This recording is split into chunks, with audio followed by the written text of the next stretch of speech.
abordar um tema diferente, que para muitas pessoas é bastante interessante. Eu vou falar sobre os gnósticos, que é um grupo, no qual há muito comentário sobre. Eu vendo muitos vídeos, principalmente em português, eu não consegui achar informações sólidas, sobre esses gnósticos. Ou a pessoa se descrevia como gnóstico e falava uma série de coisas sem sentido, ou então havia uma visão do que eram os gnósticos, que delimitava esse grupo como sendo um grupo único que teria surgido aí no início do cristianismo. O termo gnóstico ele surgiu antes dos primeiros cristãos. Já na Grécia Antiga já havia alguns grupos que se autodenominavam gnósticos.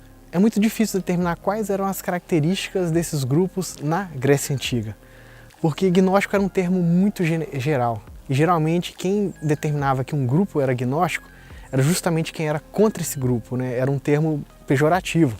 Qual era a principal característica do gnóstico? A única coisa que eu vi que é uma característica que todos esses grupos tinham é que eles não eram proselitistas, eles funcionavam meio que como sociedades secretas.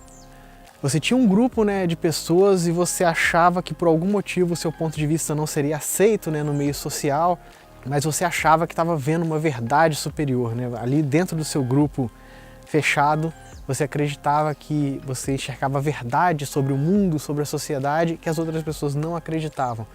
Então esse grupo se fechava, eles não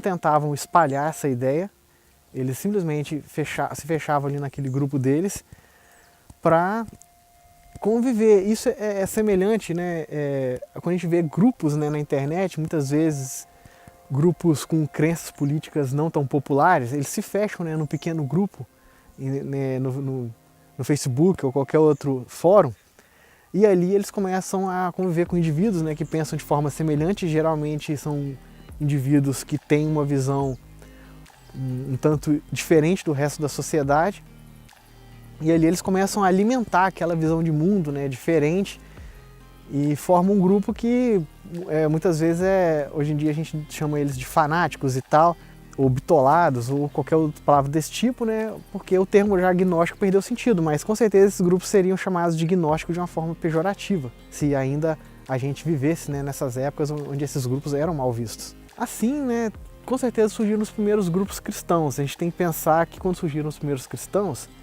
eles eram basicamente judeus. Eles eram judeus que viviam ali em Israel, que de certa forma conheceram a história de Jesus, se converteram, e aí eles faziam grupos fechados, onde eles ao mesmo tempo não podiam ser tão abertos nem para os judeus, que era a crença tradicional da região, e nem para os romanos, porque os romanos, eles, apesar de aceitarem outras religiões e outras crenças, eles não gostavam particularmente dos judeus e dos cristãos, porque os judeus e os cristãos falavam que o Deus deles era os únicos. Os romanos aceitavam outras religiões no sentido de que toda religião, todo povo tem os seus deuses, e todos os deuses seriam necessariamente verdadeiros, e quando o seu Deus perde numa guerra, significa simplesmente que um Deus era mais fraco do que o outro Deus, não necessariamente que um Deus era falso, que ele necessariamente não deveria existir.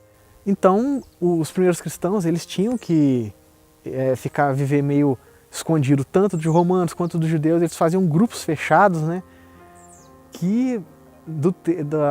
lembrando que toda essa região ali já estava dominada pela cultura grega, que foi absorvida pelos romanos, e os gregos já tinham o hábito de chamar esses grupos de gnostikoi, e foram chamados de gnósticos, E daí é a única relação, é a única semelhança entre todos os grupos gnósticos, essa tendência de se organizar em grupos fechados com crenças diferentes do restante da sociedade. Eram pessoas estranhas, esquisitas, O que a gente pode mais determinar? Outras coisas são determinadas como características gerais do gnóstico.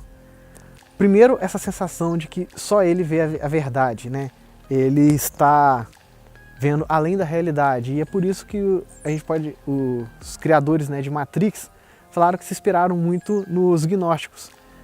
Por quê?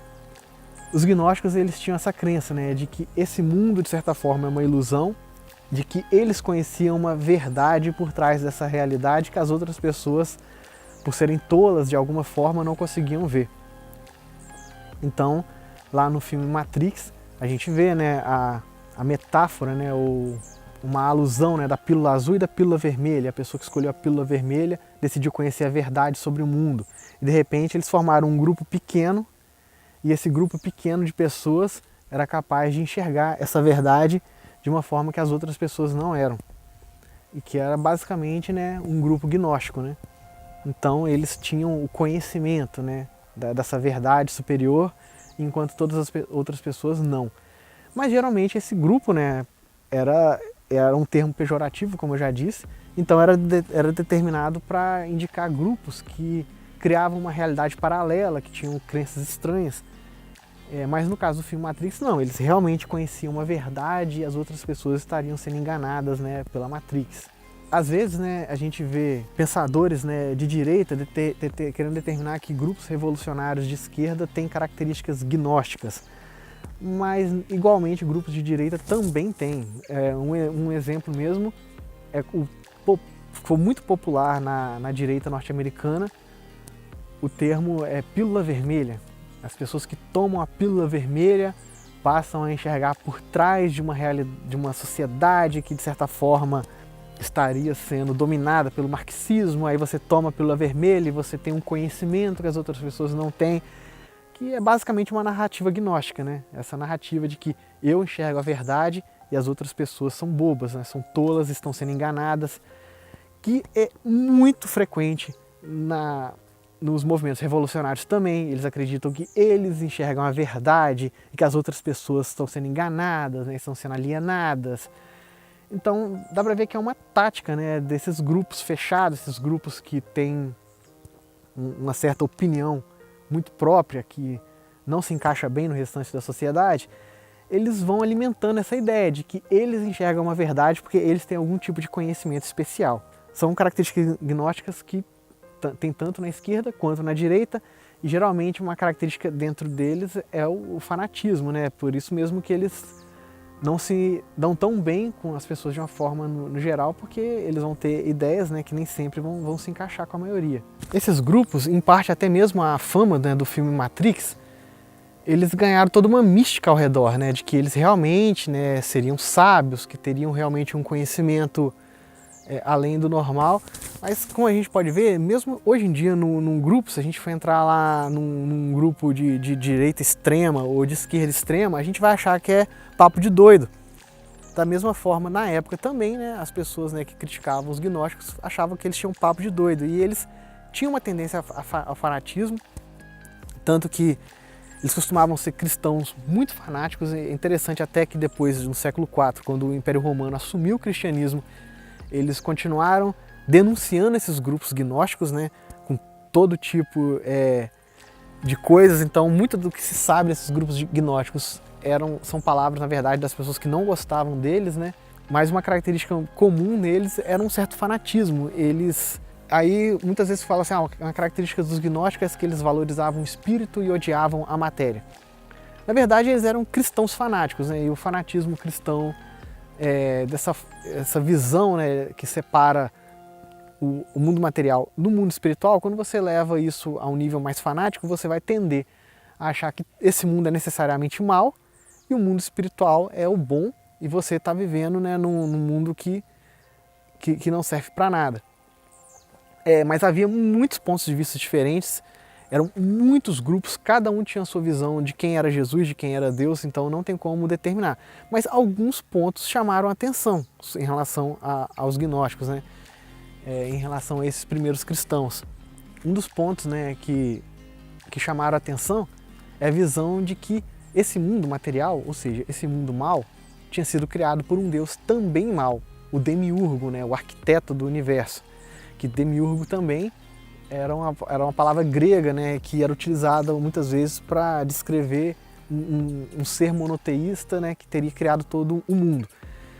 E foi muito utilizado por Platão, por exemplo, e Platão foi acusado por algum filósofo agora que eu esqueci depois de ter tirado essa ideia do Demiurgo dele da tradição hebraica, porque a gente pensa, né, que são dois povos completamente diferentes, mas a Grécia e Israel estavam ali muito perto um do outro, então Um sabia da existência do outro, um tinha conexão cultural com o outro. Então esse demiurgo, né, de Platão pode muito bem ter vindo do povo hebraico. Só que esse arquiteto do universo que criou o mundo material, ele é mau, por isso ele criou um mundo imperfeito. O mundo superior, o mundo espiritual, foi criado por um Deus maior, um Deus supremo, que ele sim seria o Deus verdadeiro. E há muitas mitologias, né, de como que esse mundo teria sido criado, né, como que esse demiurgo surgiu. Uma, por exemplo, que eu li, os cátaros, né, que foram o grupo gnóstico mais famoso e que foram perseguidos pela Igreja Católica. Uma vez a Igreja Católica atacou uma cidade com cátaros, mataram 18 mil pessoas. E muita coisa é dito sobre os cátaros pelos católicos que perseguiam eles. Então é muito difícil a gente saber a realidade. Mas os cátaros, em teoria, por exemplo, diziam que esse Deus supremo tinha 9 emanações. Uma dessas emanações era Sofia, ou seja, sabedoria, e ela, em determinado momento, achou que ela podia criar igual a Deus. Então ela decidiu criar um ser perfeito, que seria esse demiurgo, mas ele era necessariamente imperfeito, porque só o Deus Supremo poderia criar seres perfeitos. Esse ser imperfeito, se achando perfeito, criou um mundo também imperfeito. E Sofia teria chorado e das lágrimas de Sofia nasceu a humanidade.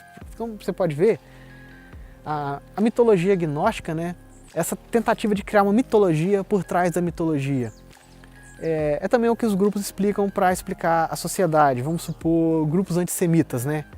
Eles explicam a sociedade dessa forma. Porque existe uma elite judaica por trás da cultura, por trás da mídia, e essa elite judaica tem controle sobre a cultura, é a básica narrativa antissemita.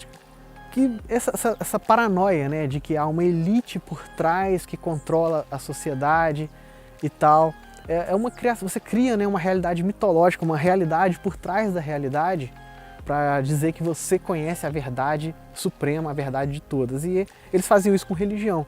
Eles criavam uma religião por trás da religião, um Deus por trás de Deus, para explicar as coisas, para dizer que eles conheciam mais e as outras pessoas necessariamente conheciam menos. Não estou falando que todos os gnósticos eram assim, havia alguns grupos que criaram mitologias nesse aspecto e que se tornaram os mais famosos, justamente porque eram as heresias mais chamativas. Porque era realmente que as pessoas arregalavam os olhos, pensando assim, esses caras são doidos, né? Então era muito chamativo. E outras coisas foram atribuídas aos cátaros. Eles achavam que o mundo é mau, a matéria é má e que a humanidade é má, porque a humanidade também foi criada por um ser imperfeito. Então a humanidade deveria deixar de existir. E como que a humanidade deixa de existir? Parando de se reproduzir. Então eles seriam contra a reprodução, eles matariam bebês recém-nascidos, mas como eu disse, isso são falas de católicos que perseguiam eles, falavam. Provavelmente eles eram cristãos fanáticos, provavelmente eles achavam que sexo era pecado, provavelmente eles achavam que realmente esse mundo, né, era mau e que era melhor nem vir nesse mundo, numa espécie de fanatismo espiritualista. Que não necessariamente eles eram pessoas ruins de nenhuma forma, né? Eles tinham uma cidade, né, com um agrupamento muito grande deles que em determinado momento eles foram perseguidos, né, cruelmente.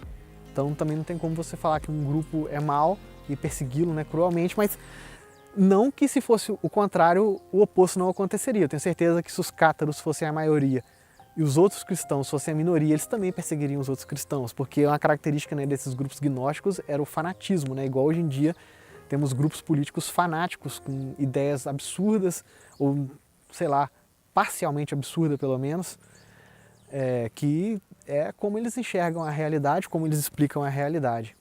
Um grupo minúsculo, né, mas que tem exemplifica muito bem o que eu acabei de falar, é, por exemplo, a Real.